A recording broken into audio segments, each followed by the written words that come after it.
बहुत ही ब्यूटीफुल और परमेश्वर की बनाई हुई एक वंडरफुल लोकेशन से, इन भेड़ों के पास से आज मैं आपको परमेश्वर का वर्ड देने जा रहा हूं। मेरा बिलीव है कि आज जो कुछ आप परमेश्वर की आत्मा से सुनेंगे, आपकी स्पिरिचुअल लाइफ्स सेम नहीं रहेंगी और परमेश्वर का आत्मा आपको मैसेज देगा और वो आपको सिखाएगा और वो आपको समझाएगा।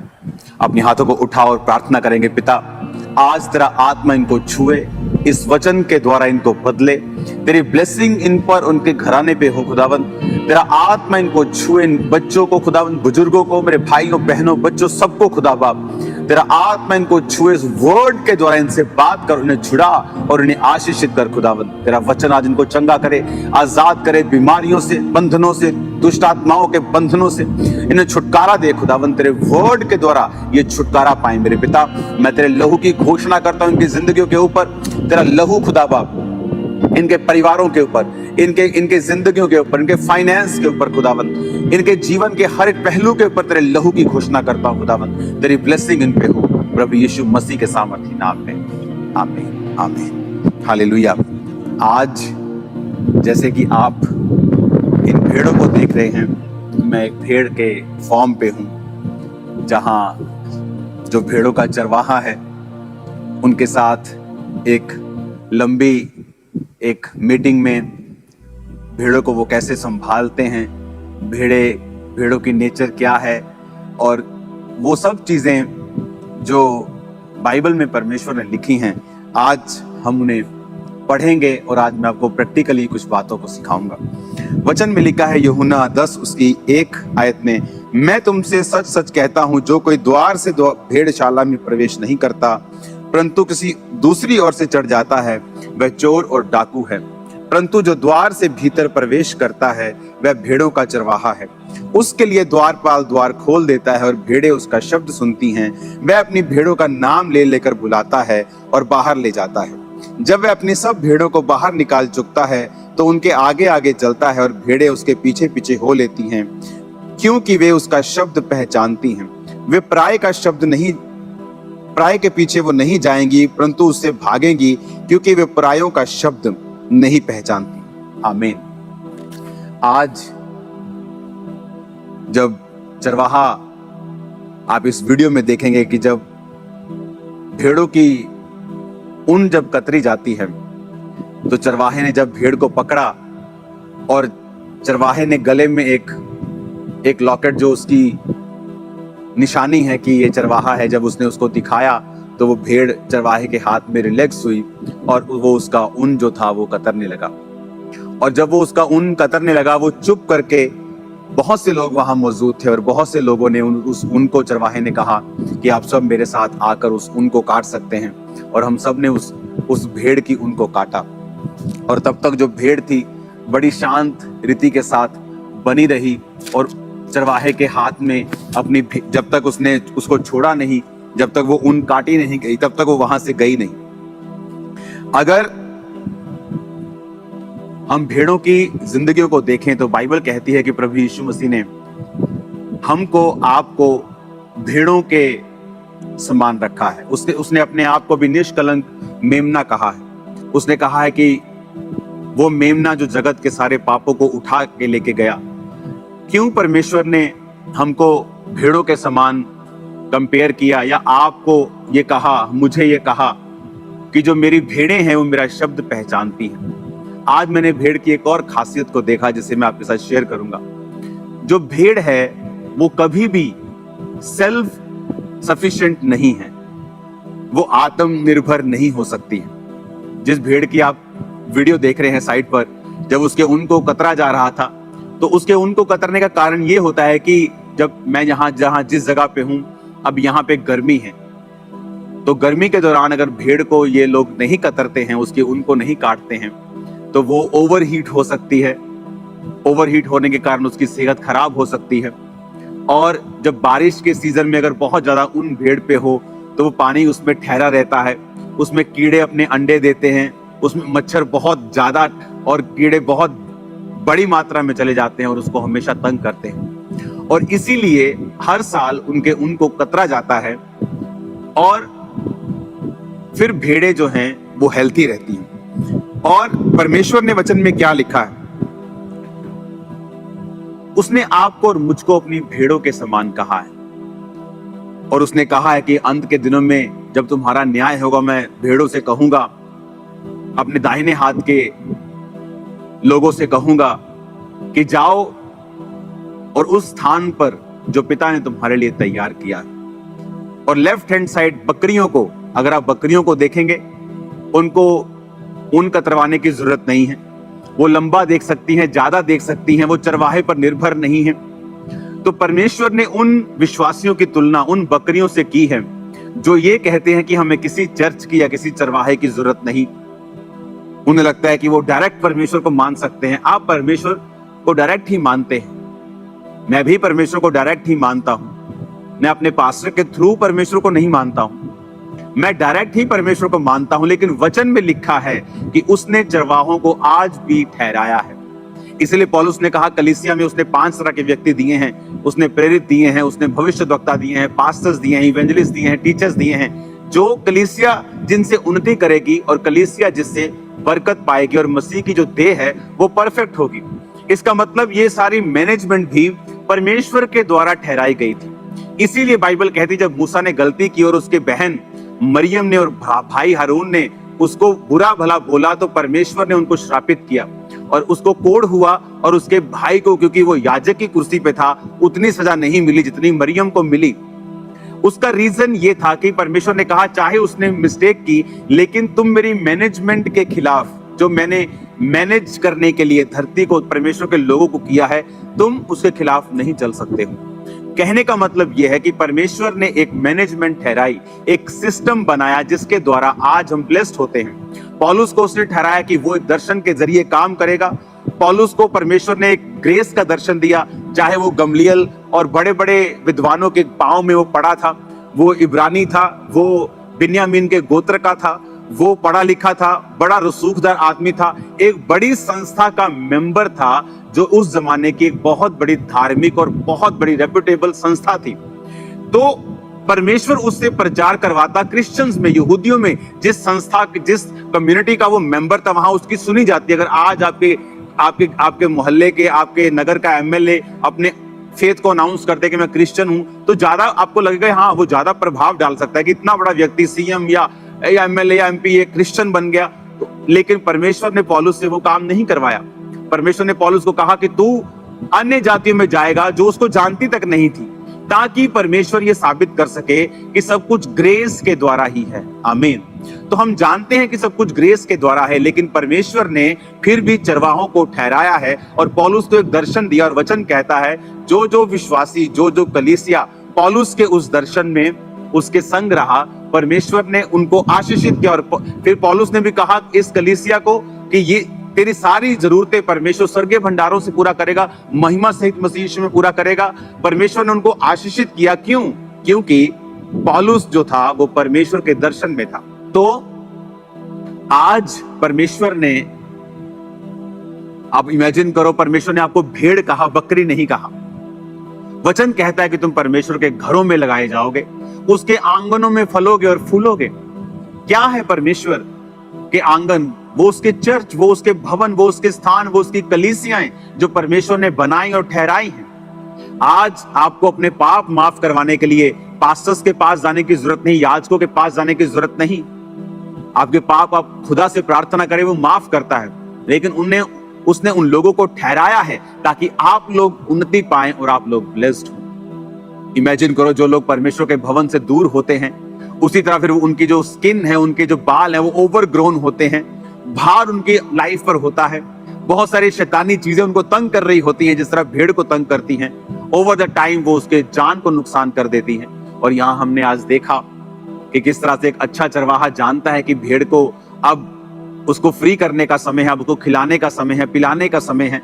परमेश्वर भी हमारा अच्छा चरवाहा है। और आपने एक और चीज नोटिस की वीडियो में कि जब भेड़ अपनी उनको कतरवा रही थी तो वो बहुत शांति के साथ, बहुत ही सरेंडर मोड में वहां पे बैठी थी। वो बिल्कुल भी अपोज नहीं कर रही थी, वो बिल्कुल आराम से अपने चरवाहे के हाथ में थी। अगर हम परमेश्वर से बरकतों को चाहते हैं, हम भी समर्पित होकर, समर्पण के मोड में परमेश्वर के हाथ में भी, उसके दासों के हाथ में भी रहे, तो फिर परमेश्वर उस मकसद को पूरा कर पाता है।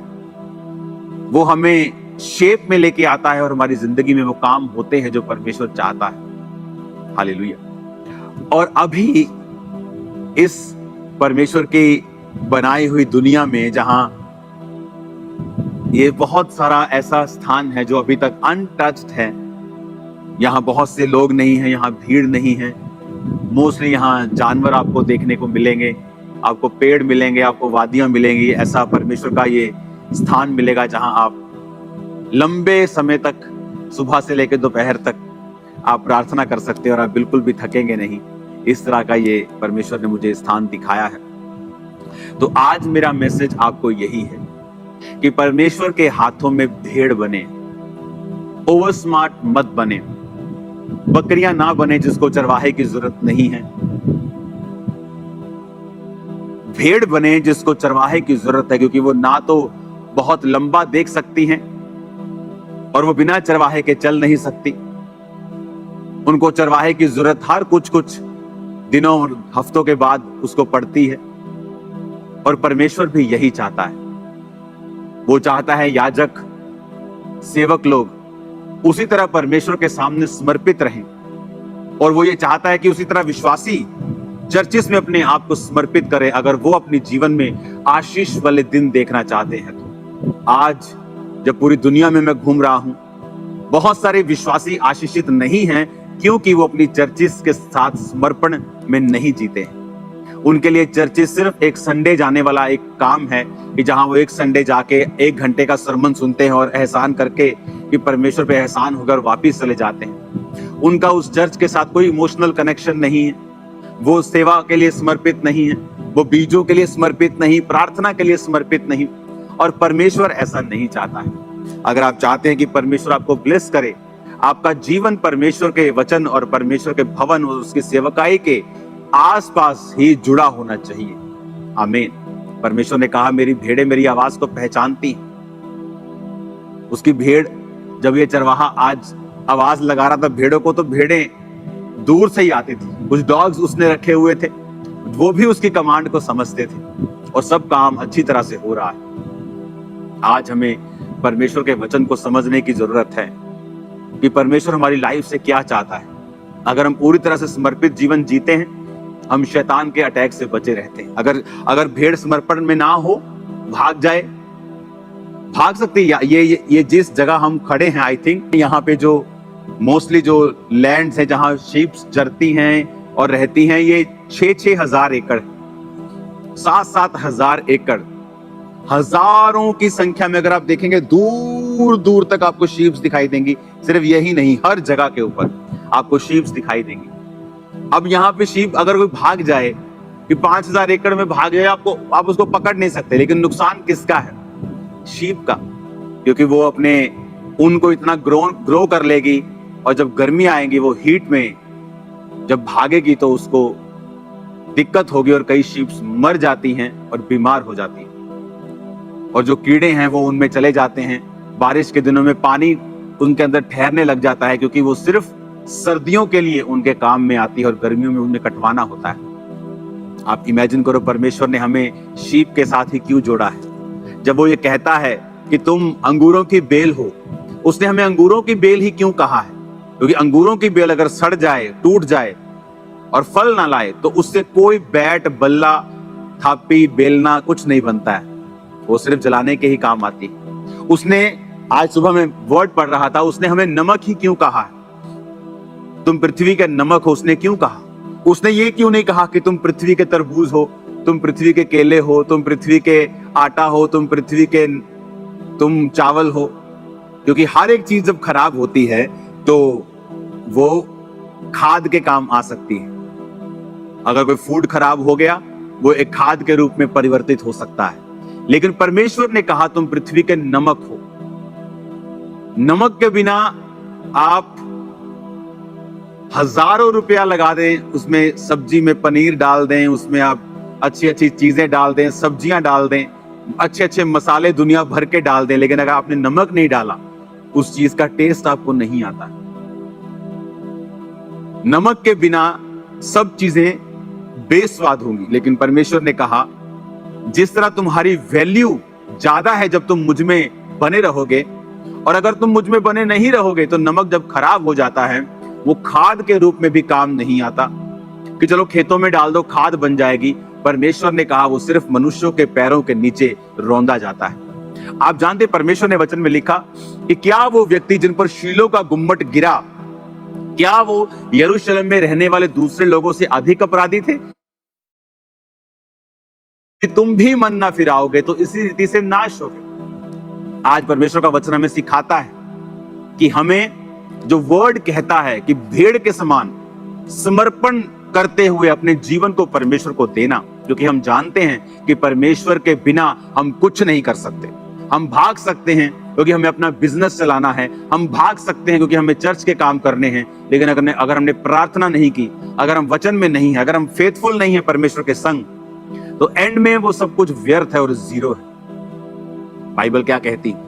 उसने कहा अगर तुम भी मन नहीं फिराओगे तो उसी रीति से नाश होगी। ये नहीं कि तुमने ज्यादा पाप किए इसलिए कि कम पाप किए इसलिए। उसने कहा अगर तुम मन नहीं फिराओगे, अगर तुम्हें पता है कि वर्ड क्या कहता है कि हमें समर्पित रहना है, किसकी तरह? भेड़ की तरह, बकरी की तरह नहीं, भेड़ की तरह, कि हमें परमेश्वर की जरूरत है, हमें उसके वर्ड को सुनना है, हमें चर्च को फॉलो करना है, हमें अपने परमेश्वर जो दास ठहराए हैं उन्हें फॉलो करना है, हमें परमेश्वर की आज्ञाओं को मानना है, परमेश्वर के भवन के साथ वफादार रहना है, परमेश्वर के साथ वफादार रहना है, प्रभु के संग चलना है, रोज प्रार्थना करना है, पवित्रताई में रहना है, परमेश्वर के योग्य जीवन जीना है। ये परमेश्वर चाहता है हमारी लाइफ से। हालेलुया। आज इस जितने दुनिया में मैंने स्थान घूमे हैं, ये उनमें से टॉप 3 में मैं इसे रखता हूं कि मोस्ट ब्यूटीफुल प्लेसेस कहाँ हूं मैं। आपको मैं अगली बार अगले हफ्ते जरूर बताऊंगा मैं कहाँ हूं, आकर बताऊंगा आपको, क्योंकि अगले संडे बड़ी मीटिंग होगी और उसके बाद पार्टनर मीटिंग आ रही है, आपको मालूम होना चाहिए, फिर बड़ी मीटिंग आ रही है, तो बहुत सा डिलीवरेंस वर्क वहां पे परमेश्वर का आत्मा करेगा और आप लोगों की लाइफ सेम ना होगी, जिंदगियां सेम नहीं होंगी।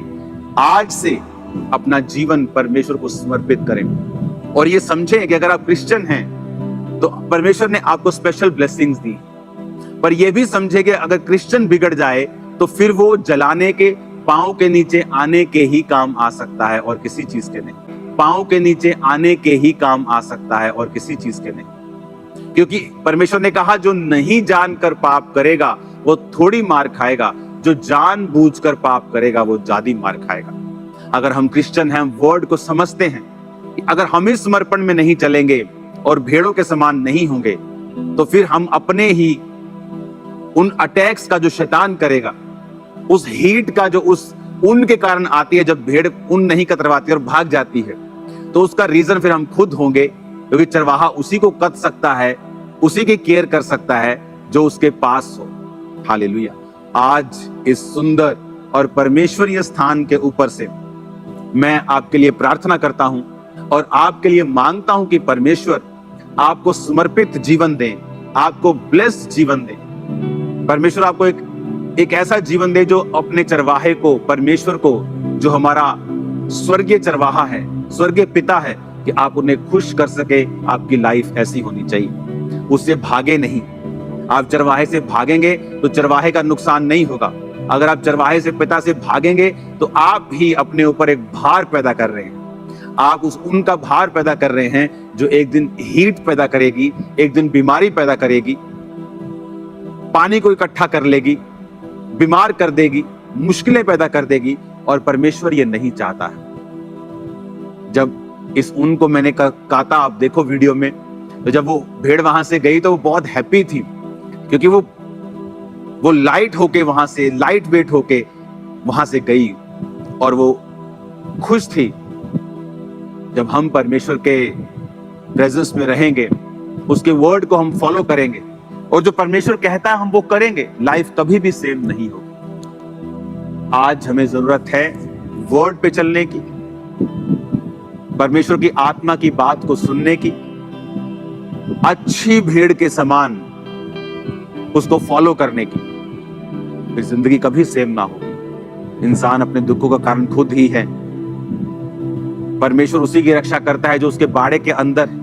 अगर आप प्रभु से भागेंगे तो कुछ दिन आपको अच्छा लग सकता है, कुछ दिन फ्री महसूस हो सकता है कि ओ वाह मैं कितना फ्री हो गया हूं, कोई चरवाहा नहीं, कोई सीटी नहीं, कोई डॉगी नहीं मुझे तंग कर रहा, कोई मुझे लेने नहीं आ रहा, मैं फ्री हूं। लेकिन धीरे धीरे वो बोझ बनने लगता है।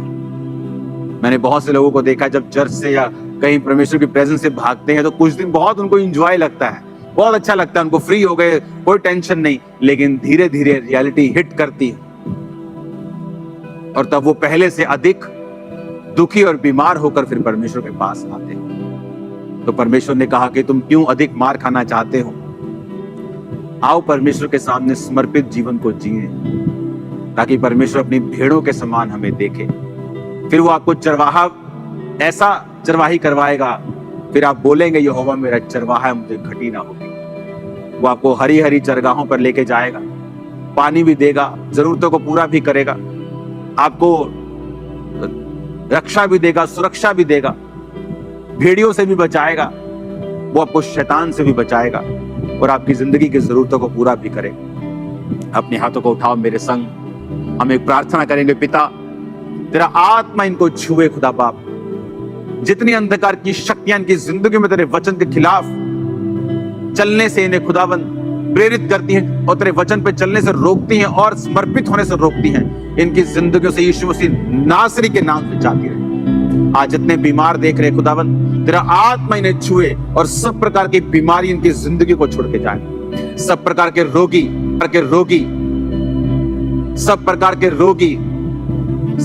के रोगी जो हीलिंग हॉल में है, ऑनलाइन है, ब्रांचेस में है, चर्च में है, in the name of Jesus चंगे हो जाओ और आजाद हो जाओ और सब प्रकार की बीमारियां तुम्हें छोड़ के जाती रहे। मैं तुम्हें यीशु मसीह नासरी के नाम से आशीषित करता हूं।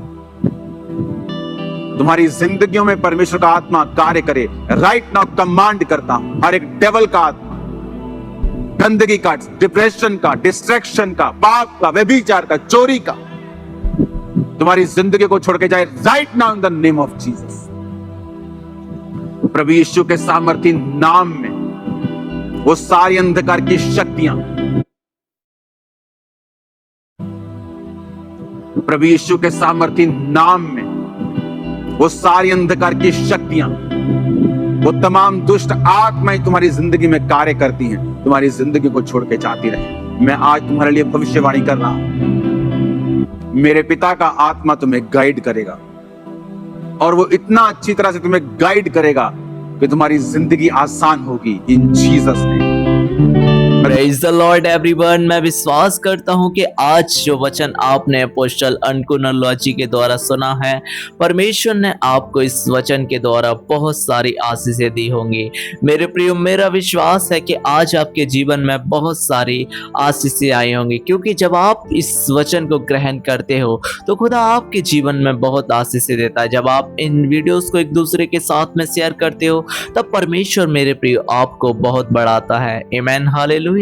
तो मेरे प्रियो, मैं आपको बता देना चाहता हूँ कि हमारे चैनल के द्वारा खुदा के राज्य के काम को ऐसे ही बढ़ाया जाता है। एक्चुअली हम अपने चैनल से कोई भी पैसा नहीं कमा रहे हैं। इस टाइम पर हम अपने चैनल से कुछ भी पैसा नहीं कमा रहे हैं, बल्कि सिर्फ हमारा काम है कि हम अपने चैनल को परमेश्वर के राज्य के काम के बढ़ाने के लिए हेल्प करें, क्योंकि हम चाहते हैं कि हमारा जीवन जो खुदा ने हमें दिया है वो परमेश्वर के कामों के लिए इस्तेमाल हो। तो मेरे प्रिय, वीडियोस को बनाने में बहुत ज़्यादा टाइम लगता है, बहुत ज़्यादा एफर्ट लगता है, लेकिन मेरे प्रियो, मेरा भरोसा है कि परमेश्वर हमारे साथ है और आपकी प्रार्थनाएं हमारे साथ हैं। तो दोस्तों, मैं आपसे चाहता हूं, अगर आप हमारे चैनल के द्वारा परमेश्वर के राज्य के काम को बढ़ाना चाहते हो तो आप हमें इस QR कोड के द्वारा अपने बीज को, अपने ताइद को या फिर अपनी ऑफरिंग को भेज सकते हो। प्रभु आपको आशीष देंगे और परमेश्वर आपके काम को बरकत देंगे और आपको बढ़ाएंगे मेरे प्रियो। और हाँ, हमारे लिए प्रार्थना करिए ताकि हमारे चैनल के द्वारा ऐसे ही परमेश्वर का काम बढ़ता चला जाए। एंड दोस्तों, हम आपके लिए ऐसे ही रेगुलर वीडियोस लाते रहें। प्रभु आपको आशीष दे। जय मसीह की।